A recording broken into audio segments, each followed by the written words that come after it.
Hola a todos, soy la doctora Silvia Maldonado García. En este bloque veremos el manual del investigador y documentos esenciales para la conducción del estudio clínico. Muy bien, vamos a ver como un inicio la definición de protocolo y enmienda. Anteriormente ya he comentado un poquito más o menos de qué tratan, pero esta es la definición correcta, ¿ok? ¿Qué es un protocolo? Es un documento que describe el o los objetos, diseños, metodología, consideraciones, estadísticas y organización de un estudio.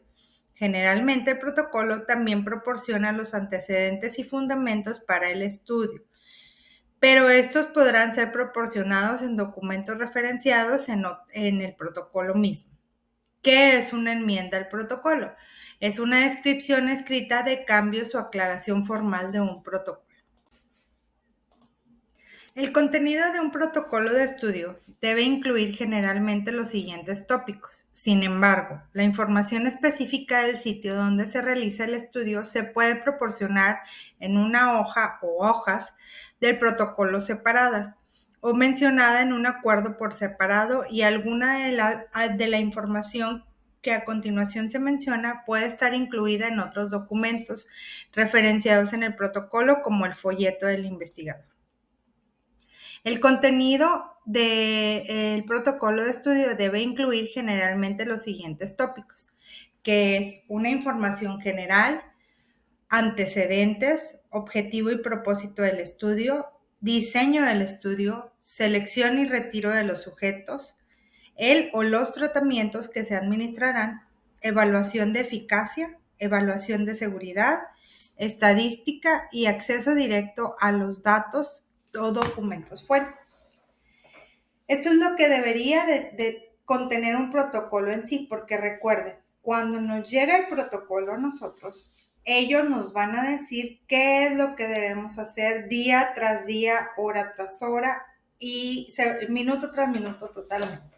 Hay unos estudios en los cuales nos piden que le tomemos al paciente signos vitales después de la infusión, 5 minutos después de la infusión, pero otros nos dicen que lo tengo que tomar 10 minutos después de la infusión. Son cosas distintas y ustedes tienen que describir, si en algún momento quieren escribir algún protocolo, tienen que describir de pe a pa lo que necesitan y lo que buscarán en el estudio. Entonces es necesario que tengan todos y cada uno de estos puntos que son esenciales para cuando llegue a manos de centro de investigación puedan todos leerlo y entenderlo completamente, ¿ok?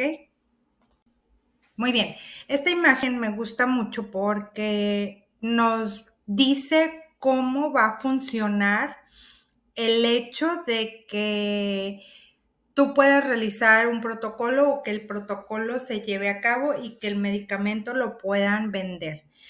Creo que anteriormente ya les había comentado un poquito, pero aquí lo vuelvo a reforzar. Tenemos al paciente, obviamente tenemos al titular de los registros sanitario o profesional médico, en este caso pues el PI, el investigador principal.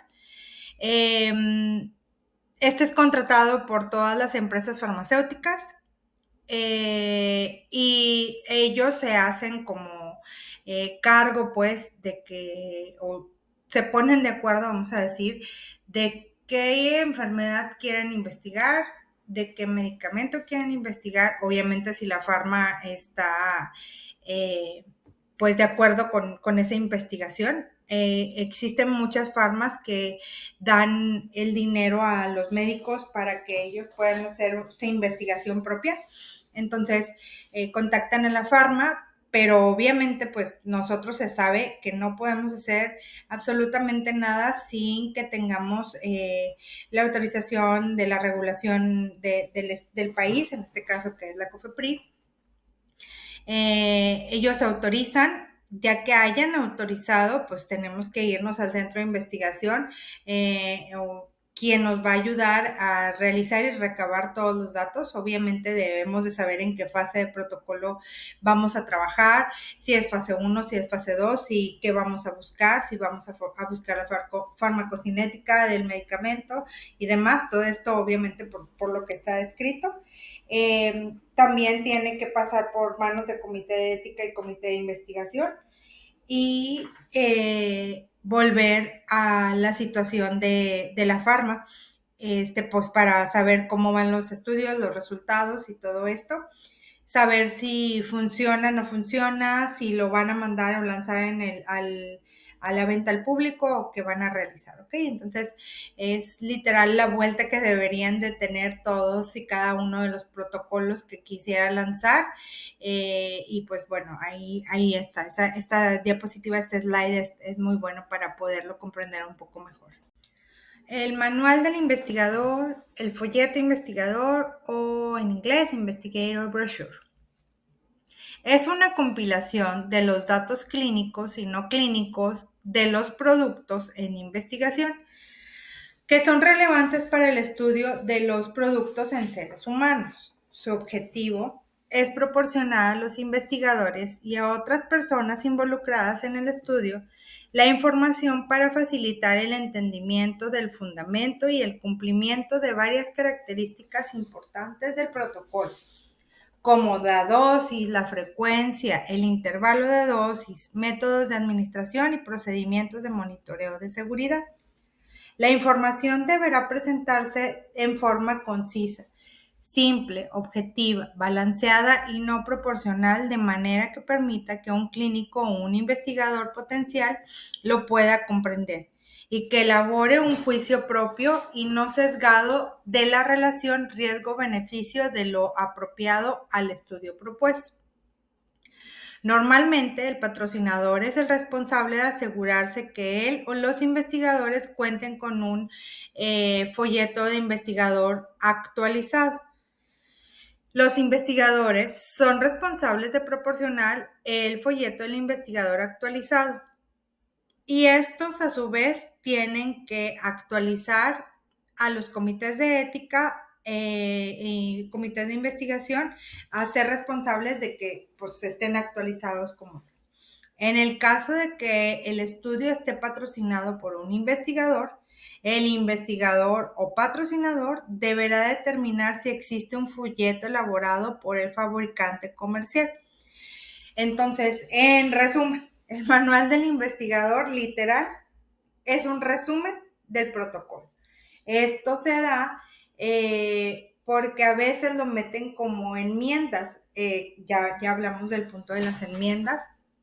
Es cuando ellos quieren hacer algún cambio en el protocolo y lo mandan, lo tienen que mandar a autorizar por los comités de ética y por COFEPRIS y por todo el mundo. Entonces, el manual del investigador literal es un resumen de lo que es el protocolo. Ojo, no nos vamos a basar del manual del investigador para yo poder decir, es que así dice el manual del investigador. Obviamente, el manual del investigador me resume todo.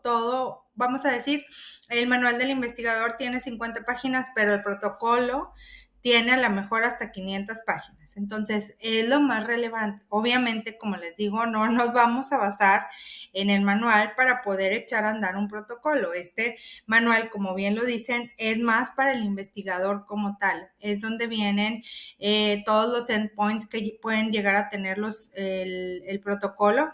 Donde vienen pues los cambios que se hacen al protocolo literal, o sea, no van a estar imprimiendo el protocolo cada vez y que quieren que los lean las 500 hojas cada vez que a ellos se les ocurra hacer algún cambio, ¿verdad? Entonces, pues es el resumen, pero como tal, aunque sea un resumen del protocolo o un cambio, lo que sea, obviamente, como ya lo habíamos platicado, ¿quién es el responsable de toda la comunicación para el protocolo? Pues es el patrocinador y el PI, que es el investigador principal.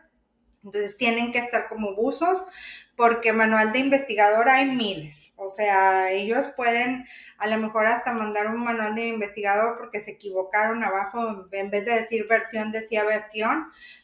Mandan y lo que tienes que hacer es ponerte bien buzo y siempre estar sabido en qué versión van, porque si se te pasa una versión, justo como son cambios tan pequeños, en el manual del investigador versión 1.1 puede decir sin y en el manual del investigador versión 1.2 dice con. Entonces, esa pequeña palabra es tan relevante y te o ayuda o caes en el error más grande. ¿Ok? Entonces hay que tenerlo como dato y saber qué es un manual del investigador. Ok, consideraciones generales del folleto del investigador que debe de incluir. Debe de tener una hoja de título. Debe de tener pues una declaración de confidencialidad, sí o sí. Debe de tener el contenido como tal, debe de tener la tabla del contenido, un resumen, una introducción,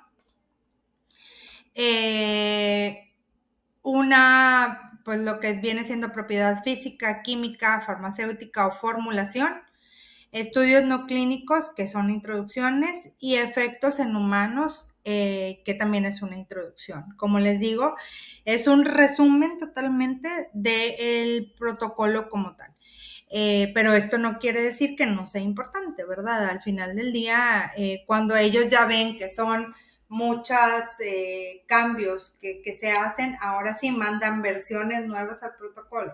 Esto es un poco difícil porque tú en el día a día andas a la carrera con tu paciente y pues resulta que todos los pacientes, el protocolo, un ejemplo, tienen que venir todos los días, cada semana, y tú tienes que llenar el CRF, pero también tienes que estarte poniendo de acuerdo que no llegue ninguna enmienda, no tienes que saber qué versión de consentimiento es la que están firmando, también tienes que saber qué versión de protocolo traemos, entonces tenemos que estar como atentos en todos y cada uno de estos puntos, ¿ok? Documentos esenciales para la conducción del estudio clínico. Los documentos esenciales son aquellos documentos que de manera individual y colectiva permiten la evaluación y conducción de un estudio y de la calidad de los datos generados. Estos documentos sirven para demostrar el cumplimiento del investigador, patrocinador y monitor con los estándares de la buena práctica clínica. Estos son con todos los requerimientos regulatorios aplicables. Los diferentes documentos han sido agrupados en 3 secciones, de acuerdo a la etapa del estudio durante lo cual normalmente serán generados. Antes de que inicie la fase clínica del estudio, durante la conducción clínica del estudio y después de completar o terminar el estudio.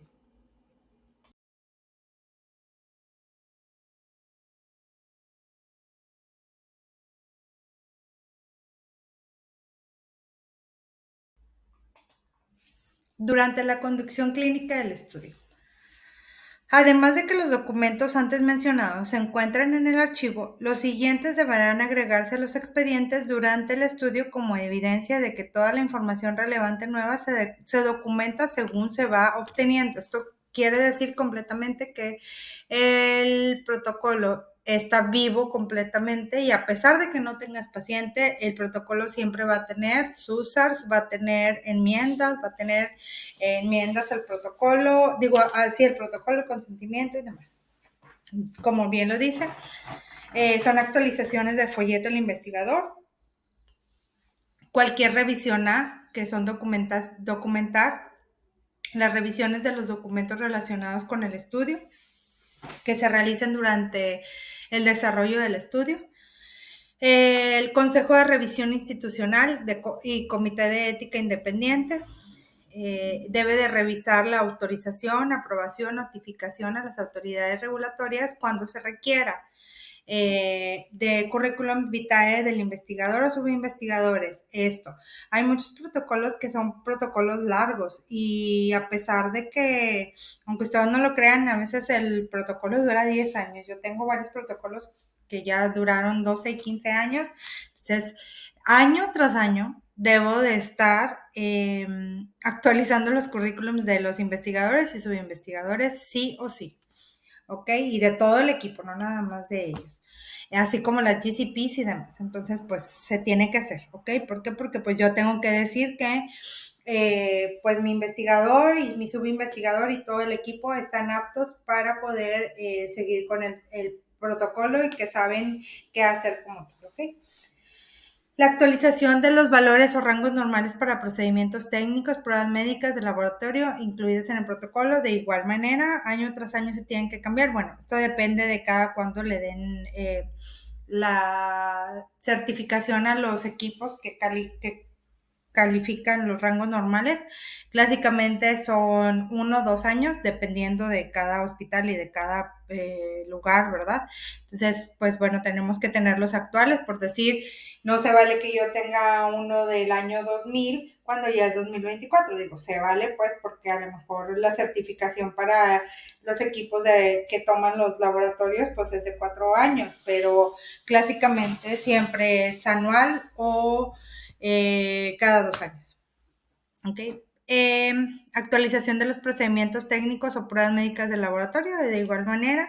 Documentación del envío de los productos e investigación de materiales relacionados con estudio. Esto es muy importante porque literal debemos de tener todo lo que nos llega. Por decir, nos llega medicamento hoy y de llegarnos nos dan una hoja literal donde nos dan qué tanto medicamento tenemos y cómo lo vamos a contar. Entonces lo que nos toca a nosotros es guardarlo. Si nosotros retornamos el medicamento porque el medicamento ya se venció, porque va por conteo, también tenemos que resguardar esa documentación. ¿Por qué? Porque volvemos al punto. Durante la conducción clínica del estudio, el estudio está vivo y tenemos que ir alimentándolo de día con día de todo lo que va llegando a nuestro centro. De igual manera, pues a veces nos llegan nada más los kits, pues bueno, tenemos que meter ahí cuántos kits nos llegaron y demás. O sea, todo tenemos que hacer un conteo. Los certificados de análisis de lotes nuevos del producto de investigación, de igual manera, lo que les estaba contando, así como llega equipo, llega kits, llegan medicamento, también llegan a veces hieleras en donde mandamos muestras, todo debe de estar la documentación como tal, pues, o sea, las hojas que los chicos de paquetería nos dan, eso lo debemos de adjuntar, tenemos que tener guías y todo eso, ¿ok? De igual manera, debemos de tener los informes de visitas de monitoreo. Clásicamente, siempre que vienen los monitores nos dejan una lista de pendientes y ellos y nosotros debemos de firmar un log de visitas en donde ellos nos dicen qué día vinieron y alguien responsable del sitio tiene que firmar. Puede ser el coordinador, puede ser el PI, puede ser el subinvestigador, puede ser cualquier persona, ¿ok? O sea, que esté dando constando que el monitoreo se dio. La comunicación relevante que no sea de la visita del estudio, formularios de consentimiento informado que sean firmados, obviamente, documentos fuentes, que son todas las notas que vamos a hacer, formularios de reporte de caso de CRFs que estén firmados y fechados y llenados, documentación de correcciones al CRF, eso lo damos en las notas. Notificación del investigador al patrocinador sobre eventos adversos serios, informes relacionados, o sea, SUSARs, todo esto debe estar en la carpeta. Obviamente, como yo les había contado, los SUSARs o los eventos adversos serios se dan a nivel mundial. Entonces, ¿qué pasa cuando tengo un evento evento adverso serio? Pues yo tengo 24 horas para reportar, para que todos estén sabidos de que en México a un paciente le duele la cabeza después de tomarse el medicamento, es un ejemplo. Entonces, ellos y todos los demás van a darse cuenta que puede suceder, esto se somete a comité y va en el lugar de SUSARs, ¿no? Y cada día hay muchos SUSARs, depende de qué tan tóxico podamos decir sea el medicamento. Notificaciones de patrocinador y o investigador cuando sea el caso a las autoridades regulatorias y a los CRIs, o sea, los comités, sobre relaciones adversas médicas serias, inesperadas y otra información de seguridad, que es lo mismo que les comentaba, SAES y eventos adversos. Notificaciones al patrocinador sobre información de seguridad, que son los users, a nivel mundial. Informes provisionales o anuales a los comités de ética y comités de investigación como tal.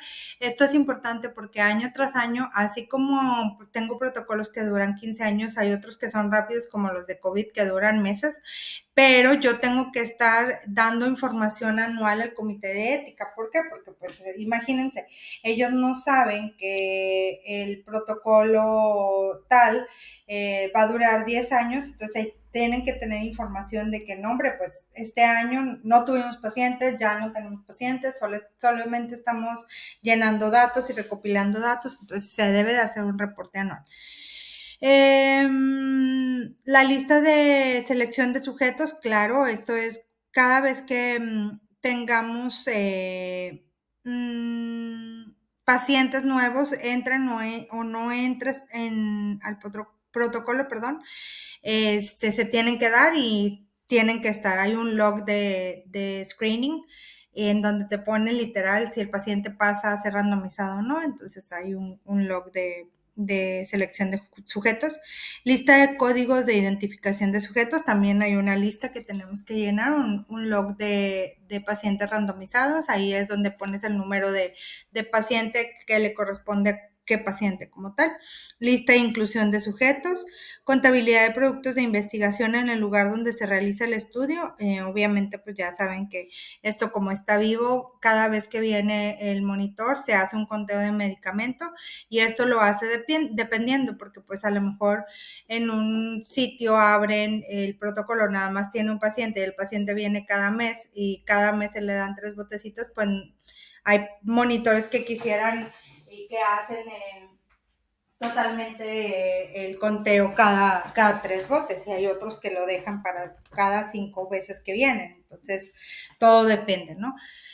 De cómo lo quieran hacer los monitores. Hojas de firmas y registro de líquidos corporales o muestras de tejidos si hubiera o que estuvieran dentro del proyecto como tal. Después de completar o terminar el estudio. Todos los documentos identificados en las secciones que dimos anteriormente, entre antes y durante, deben de ser esos más estos documentos. Entonces, cada vez se hace más grande una carpeta regulatoria. A veces llegan nada más 2 carpetas regulatorias y terminamos con 25. Entonces, es normal, pues, porque al final del día todo depende de qué tantos pacientes tengamos en el protocolo, va a ser tan grande las carpetas que tengamos, ¿ok? Tenemos que tener una contabilidad del producto de investigación en el sitio donde se realice el estudio, la lista completa de los de códigos de identificación de los sujetos, certificado de auditoría si es que la tuviéramos, informe final del monitoreo de cierre del estudio. Para poder cerrar un estudio, tiene que cerrarse a nivel literal mundial o que en tu protocolo ya hayan cerrado completamente el screening, ya no tuviste pacientes y pues ya quieren cerrar el estudio como tal, pero clásicamente es cierre a nivel mundial, no se cierra nada más porque tú lo dices, ¿no? Asignación de tratamiento y documentación de decodificación, informe final del investigador al comité de ética y comité de investigación, cuando se requiera, donde se requiere, cuando lo aplique la autoridad regulatoria y el informe del estudio clínico. También necesitamos una carta del patrocinador donde nos diga que ya está cerrado el estudio como tal. Esto es para nosotros mandarlo al comité de ética y poder decir, ok, ya no tenemos nada que ver con este protocolo, ya no tenemos por qué seguirle dando vida o seguir trabajando sobre y solamente todo este compilado de documentos lo revisa el monitor, firma el PI de que está de acuerdo que todo quedó bien y se guardan en cajas y se va para archivo muerto dependiendo de lo que haya firmado en contrato la persona de finanzas y cómo hayan quedado, ¿verdad? Muy bien, chicos, terminamos con el bloque de buenas prácticas clínicas, esperando haya sido de su agrado. Y pues nos vemos el 3 de junio por si llegan a tener dudas, para poder aclararlas y poderlos conocer a todos. Muchas gracias por su atención, por su tiempo y pues nos vemos pronto. Hasta luego.